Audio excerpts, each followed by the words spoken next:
Hi friends, ఇవాళ మనం ఒక 22-year-old మేల్ పేషెంట్లో గైనకోమాస్టియా సర్జరీ చేస్తున్నాము. సో అది అసలు చాలామందికి ఏంటంటే అసలు ఆ రోజు సర్జరీ రోజు ఎలా ఉంటుంది అంటే ఫ్రమ్ ద డే అవి వచ్చినప్పటి నుంచి డిశ్చార్జ్ అయ్యే వరకు ఏంటి అన్నది దాని గురించి వాళ్ళు మీకు క్లియర్గా పర్టికులర్లీ మెయిన్ థింగ్ ఏంటంటే సర్జరీలో అసలు మన క్లినిక్లో ఏమేం చేస్తాము. సో ఫస్ట్ థింగ్, ఇప్పుడు ఇవాళ చేసే అబ్బాయి ఒక 22-year-old. ఆ అబ్బాయిని ఫస్ట్ నేను ఓపీలో అంటే తన రూమ్లో ఫస్ట్ ఫొటోస్ తీసుకుంటాము ఫ్రంట్ నుంచి, అంటే అన్ని యాంగిల్స్లో పిక్చర్స్ తీసుకుని తనకి ఏమైనా డౌట్స్ ఉన్నా కూడా అన్నీ క్లియర్గా క్లారిఫై చేసిన తర్వాత then we'll take him for the surgery. సర్జరీలో ఫస్ట్ మనం ఏం చేస్తాము అంటే యాక్చువల్గా ఫస్ట్ ఇన్ఫిల్ట్రేషన్ చేస్తాం. అంటే ఫస్ట్ ఇంకా దానికన్నా ముందు మీకు తెలియాల్సింది ఏంటంటే it will be done under general anaesthesia. General anaesthesia చాలామంది కామన్గా అడుగుతూ ఉంటారు, ఎక్కడ అనస్థీషియా ఇస్తారు, ఎలా జనరల్ అనస్థీషియా అంటే ఏంటి. జనరల్ అనస్థీషియా అంటే ఒక క్యాన్యులా పెట్టి దాంట్లో ఒక ఇంజెక్షన్ చేస్తారు మత్తు డాక్టర్ గారు, చేయగానే you will going to sleep so ఏంటంటే ఈ సర్జరీ జరిగినంతసేపు కూడా పేషెంట్ కంప్లీట్గా అంటే గాఢ నిద్రలో ఉన్నట్టుమాట, డీప్ స్లీప్లో ఉన్న స్థితి వస్తుంది. సో ఆ టైంలో అసలు పెయిన్ కానీ లేకపోతే వేరేది కానీ ఏమీ తెలియదు. సో ఇలాగా ఎప్పుడైతే అండర్ ఎనస్థీజియా అయిపోయారో తర్వాత మేము అంతా కూడా ఛాతీని అంతా క్లీన్ చేయడం జరుగుతుంది. క్లీన్ చేసి డ్రైప్ అంటే ప్రాపర్గా స్టెరైల్ చేసుకుంటాం ఆ ఏరియానంతా. దాని తర్వాత ఐ విల్ స్టార్ట్ అంటే ఒక చిన్న కట్ ఇక్కడ అండర్ ఆర్మ్స్లో ఒక చిన్న కట్ 4 mm ఇన్సిజన్ ఇస్తాను. ఎందుకంటే చాలామంది కన్సర్న్డ్ అబౌట్ స్కార్స్, కనిపిస్తుందేమో సర్జరీ చేసినట్టు అని. సో అది తెలియకుండా ఉండాలంటే అండర్ ఆర్మ్ ఏరియా నుంచి మనం లైపోసక్షన్ చేస్తాం. సో ఇక్కడ కట్ ఇచ్చి ఫస్ట్ ఇన్ఫిల్ట్రేషన్ చేస్తాను. ఇన్ఫిల్ట్రేషన్ అంటే ఒక టుమిసెంట్ ఫ్లూయిడ్ అంటే ఒక సెలైన్ తీసుకుని దాంట్లో కొన్ని ఇంజెక్షన్స్ యాడ్ చేస్తాం. ఆ ఇంజెక్షన్స్లో ముఖ్యంగా ఉండేది ఏంటంటే వాజో కన్స్ట్రిక్షన్, ఒక యాంప్యూల్ ఎడ్రినలిన్ అని ఉంటుంది. అది వేయడం వల్లే యాంప్యూల్ అంటే బ్లీడింగ్ అవ్వకుండా ఛాతీలో అది చూస్తుంది. సెకండ్, కొన్ని ఇంజెక్షన్స్ కలుపుతాం, దాంతో ఆ చెస్ట్ ఏరియా అంతా కూడా నంబ్ అయిపోద్ది. డ్యూరింగ్ సర్జరీ తర్వాత కూడా పెయిన్ తెలియకుండా ఉండడానికి ఇది హెల్ప్ అవుతుంది.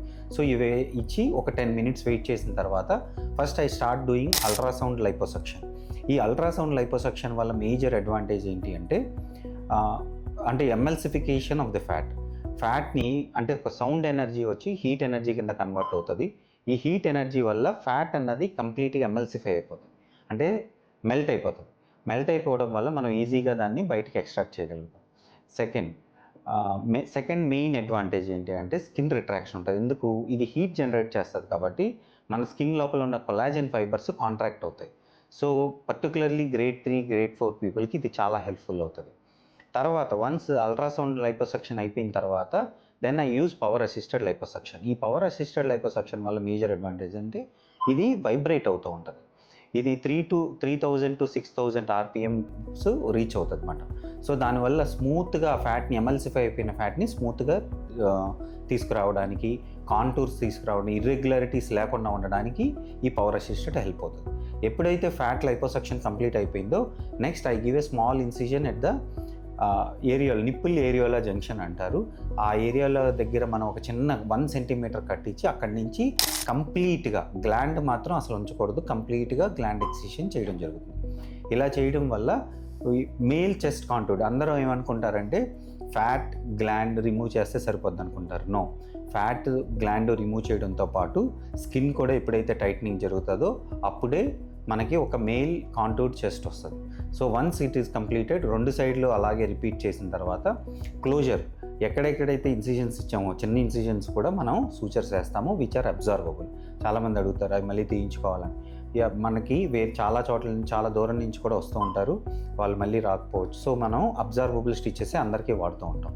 సో అది అయిపోయిన తర్వాత then we keep compression garment. అది అయిపోయిన వెంటనే then we shift you to the రూమ్లో షిఫ్ట్ చేసి we ask you to rest.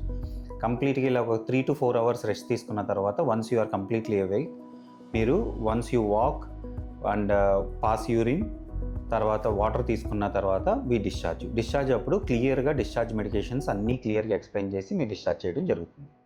Hope this is helpful. Thank you.